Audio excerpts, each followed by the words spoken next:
بچے کا دماغ کمزور ہے، یاد نہیں رہتا، اس کو سبق یاد نہیں کر سکتا وغیرہ، اس کے لیے یہ کہ کھٹی چیزوں سے بچے۔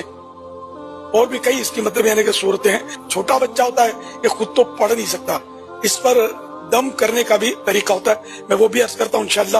اور بڑا جو ہے وہ پانچوں نمازوں کے بعد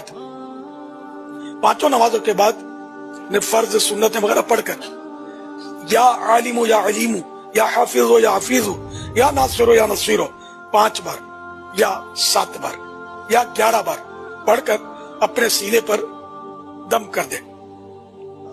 اور چھوٹے بچے کے لیے سر پر ہاتھ رکھ کر پانچوں نمازوں کے بعد یا قویو 11 بار یا قویو 11 بار پانچوں نمازوں کے بعد سر پر سیدھا ہاتھ رکھ کر پڑھیے، انشاءاللہ اس سے بھی حافظہ مضبوط ہوگا۔